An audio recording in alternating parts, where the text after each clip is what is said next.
दोस्तों नमस्कार, ये है मार्गदर्शन फॉर सिविल सर्विसेज। मैं अनुराग चौधरी।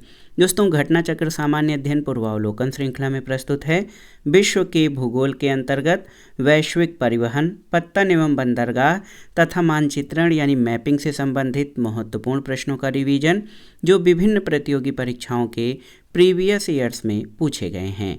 दोस्तों, ये प्रश्न आपके आगामी आयोजित होने वाली विभिन्न परीक्षाओं जैसे यूपीपीसीएस प्रारंभिक परीक्षा, आरओ यानी समीक्षा अधिकारी, सहायक समीक्षा अधिकारी, लोअर पीसीएस तथा अन्य राज्य लोक सेवा आयोगों जैसे उत्तराखंड, बिहार, राजस्थान और एमपीपीसीएस द्वारा आयोजित परीक्षाओं के लिए बहुत ही उपयोगी हैं। तो आइए शुरू करते हैं आज का वीडियो। सबसे पहले परिवहन से संबंधित महत्वपूर्ण प्रश्नों को देखते हैं। पहला प्रश्न है, निम्नांकित में संसार का सर्वाधिक व्यस्त महासागरीय मार्ग कौन सा है? आपको बताना है। ऑप्शन है हिंद महासागर, उत्तरी अटलांटिक महासागर, दक्षिणी अटलांटिक महासागर या प्रशांत महासागर। तो सही उत्तर ऑप्शन बी, उत्तरी अटलांटिक महासागर। दोस्तों, उत्तरी अटलांटिक महासागरीय मार्ग जो उत्तरी अमेरिका और यूरोप के दो बृहद विकसित औद्योगिक प्रदेशों को जोड़ता है, दुनिया का सबसे व्यस्ततम महासागरीय अथवा सामुद्रिक मार्ग है। ऑप्शन बी आपका सही उत्तर है। अगला प्रश्न है, निम्नलिखित में से कौन एक व्यस्ततम सामुद्रिक व्यापारिक मार्ग है? Cape of Good Hope, Panama नहर, स्वेज नहर या उत्तरी अटलांटिक। तो सही उत्तर है उत्तरी अटलांटिक। ये दुनिया का व्यस्ततम सामुद्रिक व्यापार मार्ग है। अगला प्रश्न है, यूरोप में राइन नदी के संदर्भ में निम्नलिखित में से कौन से कथन सही हैं? यहाँ पर दो कथन आपके लिए दिए गए हैं। पहला कथन है कि राइन नदी उत्तरी जर्मनी की औद्योगिक गतिविधियों के लिए एक महत्वपूर्ण मार्ग है। दूसरा है, रॉटरडम का बंदरगाह राइन नदी के मुहाने पर स्थित है। तो यहाँ पर आप देख सकते हैं पहला कथन आपका सही नहीं है, कथन दो आपका सही है। केवल दो, ऑप्शन बी आपका सही उत्तर हो जाएगा।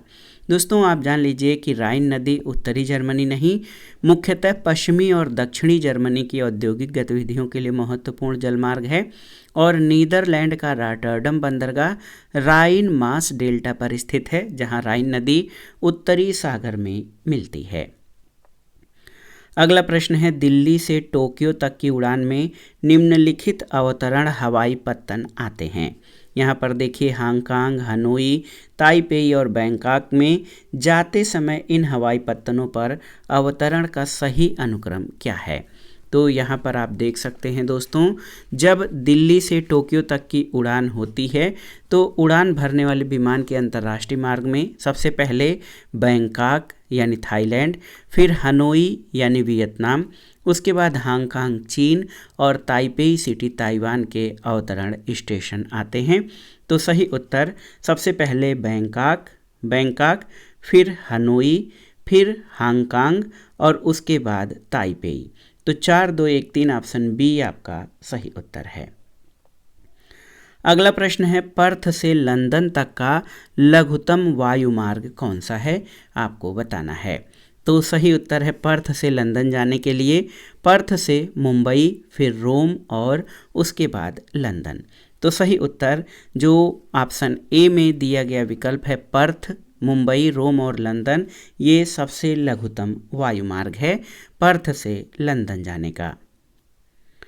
अगला प्रश्न है, एक मानचित्र है, इसमें 1, 2, 3, 4, 5 ये जो हैं चिन्हांकित विमानपत्तनों के अवस्थान दिखाए गए हैं। विमानपत्तनों का कौन सा सही अनुक्रम है जिसमें इंडियन एयरलाइंस का दिसंबर 1999 में हाईजैक्ड विमान IC 814 काठमांडू में अपनी प्रारंभिक उड़ान भरने के बाद उतरा था?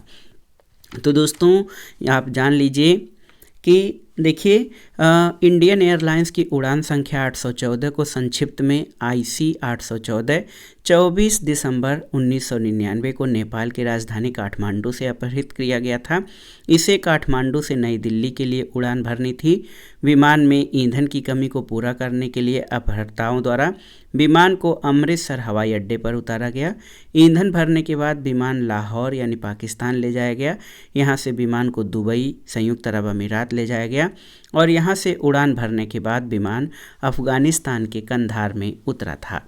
तो सही उत्तर सबसे पहले यहाँ पर देखिए 5 है, वहाँ से फिर 4 आप देखिए कि इसको काठमांडू से नई दिल्ली जाना था, लेकिन ये काठमांडू से अमृतसर इसको ले जाया गया था। उसके बाद ईंधन भरने के बाद इसे ये लाहौर में उतारा गया था। इस विमान को लाहौर में उतारने के बाद यहाँ से मतलब पाकिस्तान ले जाया गया। यहाँ से विमान को दुबई और यहाँ से उड़ान भरने के बाद विमान अफ़गानिस्तान के कंधार में उतरा था, जो डेस्टिनेशन आपका यहाँ पर कंधार है।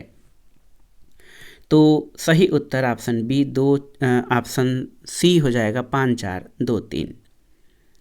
अगला प्रश्न है लुफ्थांसा किस देश की विमान सेवा है? ऑप्शन है जर्मनी, फ्रांस, यूगोस्लाविया या स्पेन। तो सही उत्तर लुफ्थांसा जर्मनी की यात्री विमान सेवा है। अगला प्रश्न है सूची 1 का सूची 2 से सुमेलन करिए और दिए गए कोड से सही उत्तर का चयन करिए। बहुत ही महत्वपूर्ण प्रश्न है, आप देख सकते हैं। यूरोपीय ट्रांस कॉन्टिनेंटल रेल, यूरोपीय ट्रांस या पार महाद्वीपीय रेल, तो ये आप जान लीजिए पेरिस से वारसा। इसके बाद पार एंडीज रेल या ट्रांस एंडीज रेलवे, ये ब्यूनस आयर्स से वालपरेजो। पार साइबेरिया रेल, तो ये आपका लेनिनग्राद से व्लादिवोस्टोक तक जाती है। और ओरिएंट एक्सप्रेस ये पेरिस से इस्तांबुल तक जाती है। तो सही विकल्प हो जाएगा 5 4 2 1। तो यहाँ पर आप विकल्प देख सकते हैं 5 4 2 1 में, ये ऑप्शन ए आपका सही उत्तर हो जाएगा। दोस्तों इसके बारे में थोड़ा सा विस्तार में जान लीजिए कि यूरोपीय ट्रांस कॉन्टिनेंटल रेल मार्ग पेरिस यानी फ्रांस से वारसा पोलैंड तक जाता है। ट्रांस एंडीज रेल मार्ग चिली के वालपरेजो से अर्जेंटीना के ब्यूनस आयर्स तक जाता है। और ट्रांस साइबेरियन रेल मार्ग दुनिया का सबसे लंबा रेल मार्ग है, लगभग इसकी लंबाई 9300 किलोमीटर है। ये यूरेशिया महाद्वीप के पश्चिम में स्थित सेंट पीटर्सबर्ग, जिसको पहले लेनिनग्राद कहा जाता था, इसके पूर्व में प्रशांत महासागर के तट पर स्थित व्लादिवोस्टोक नगर से जोड़ता है।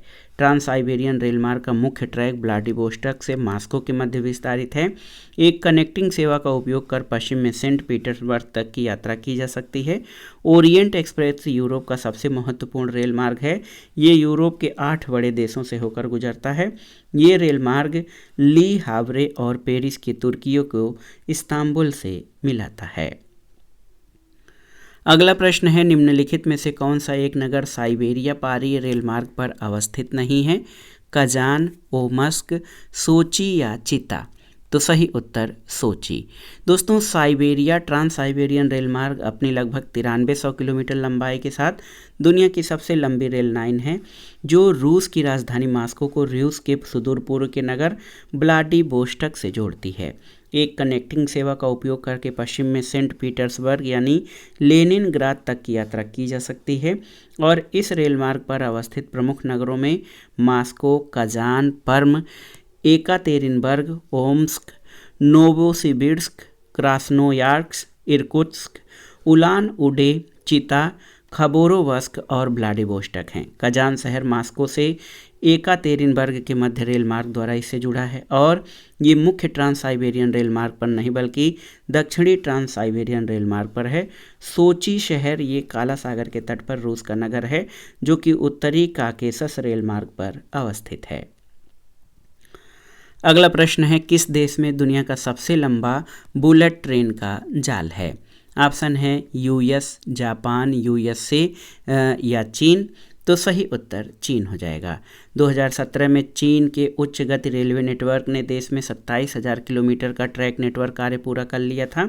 और जब ये प्रश्न पूछा गया था तो चीन दुनिया का सबसे लंबा बुलेट ट्रेन नेटवर्क वाला देश बना था। और चीन ने अपनी सबसे लंबी bullet train Shangri La of the world ये 5 जनवरी 2017 को प्रारंभ किया था। इसने चीन के यूनान प्रांत के कुनमिंग से बीजिंग 2760 किलोमीटर का सफ़र लगभग 13 घंटे में अधिकतम 330 किलोमीटर प्रति घंटे में तय किया था। अगला प्रश्न है विश्व में सर्वाधिक देशों का कुल रेलवे लंबाई की दृष्टि से सही अवरोही क्रम क्या है? तो आप देख सकते हैं दोस्तों कि आप देखिए संयुक्त राज्य अमेरिका, भारत, कनाडा और जर्मनी, तो सही उत्तर आपका आप देख सकते हैं क्या हो जाएगा। अगर जो रेल लाइन की बात करें तो सबसे पहले संयुक्त राज्य अमेरिका यानी यूएसए में सबसे लंबा रेल नेटवर्क है। उसके बाद चीन में हो जाएगा, संयुक्त राज्य अमेरिका के बाद चीन। फिर तीसरे स्थान पर रूस आ जाएगा। चौथे स्थान पर आप जान लीजिए भारत है, इंडिया, और उसके बाद कनाडा है।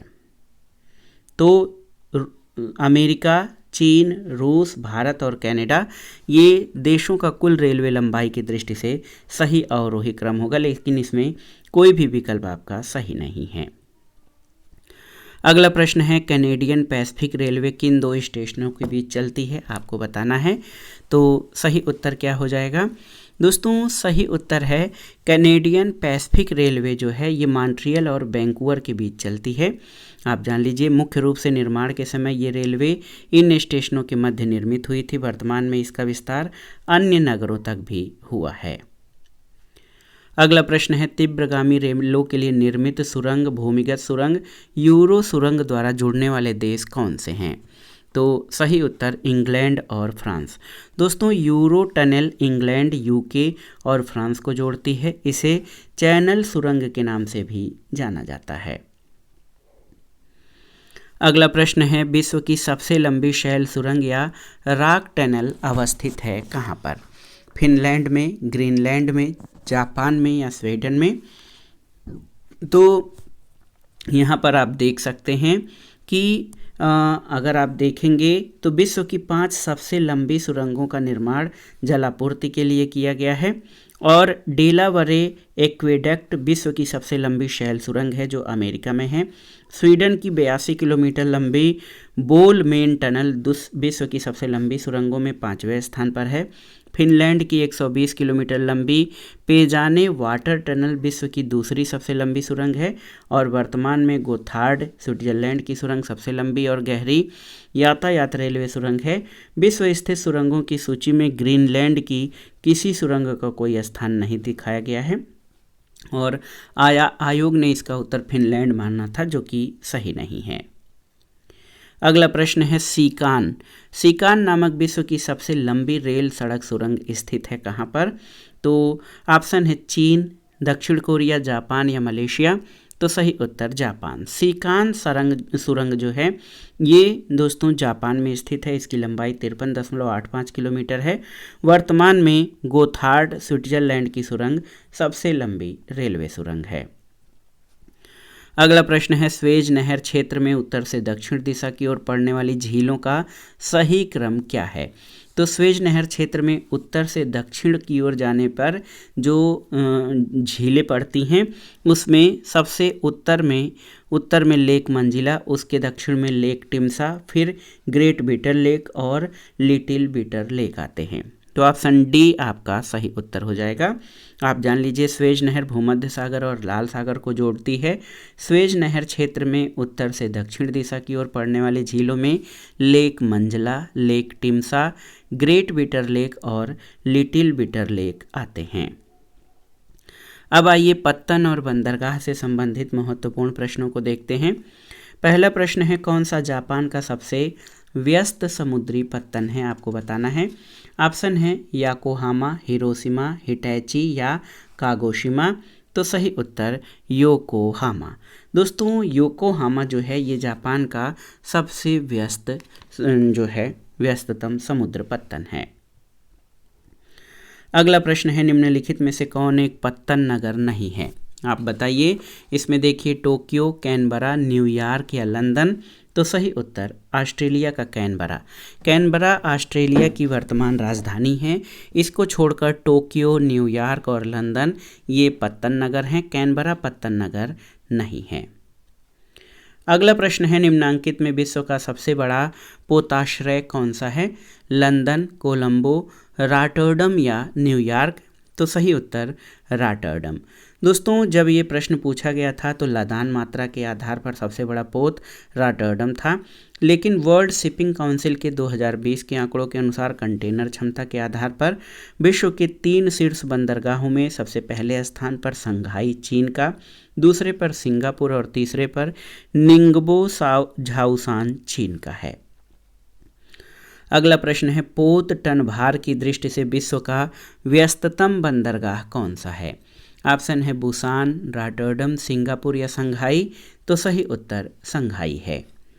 अगला प्रश्न है निम्नलिखित में से कौन अब विश्व का दूसरा सबसे बड़ा पत्तन है? तो यहाँ पर आप देखिए ये प्रश्न 2004 में पूछा गया था। तो कंटेनर क्षमता के अनुसार संघाई सिंगापुर के बाद दूसरा सबसे बड़ा पत्तन, लेकिन 2020 के आंकड़ों के अनुसार विश्व के 5 पत्तनों का क्रम कंटेनर क्षमता पर पहले स्थान पर संघाई, दूसरे पर सिंगापुर है। तो यहाँ विकल्प में उत्तर नहीं दिया है। पहले स्थान पर संघाई है और दूसरा जो है इस समय वर्तमान में सिंगापुर है कंटेनर क्षमता के आधार पर, और तीसरा निंगबो झाउसान है जो कि चीन का ही पत्तन है। अगला प्रश्न है वेनेजुएला के निम्नलिखित पत्तनों में से किस एक को तेल पत्तन के रूप में विकसित किया गया है? ऑप्शन है कराकस, मरकैबो, मराके या करूपेनो। तो सही उत्तर मरकैबो। दोस्तों मरकैबो पत्तन वेनेजुएला की मरकेबो झील पर है। मरकेबो झील दक्षिणी अमेरिका महाद्वीप की सबसे बड़ी झील है जो खनिज तेल भंडारों से संपन्न है। मरकैबो पत्तन का इस झील तट पर विकास खनिज तेल के निर्यात के लिए ही किया गया था। इस पत्तन का उल्लेख तेल पत्तन के रूप में किया जाता है। अगला प्रश्न है अलेक्जेंड्रिया समुद्र पत्तन है? तो सही उत्तर मिस्र का पत्तन है अलेक्जेंड्रिया। ये नील नदी के डेल्टा पर स्थित है। मिस्र का दूसरा बड़ा शहर, सूती वस्त्र निर्यातक केंद्र और मिस्र का प्रमुख पत्तन शहर है।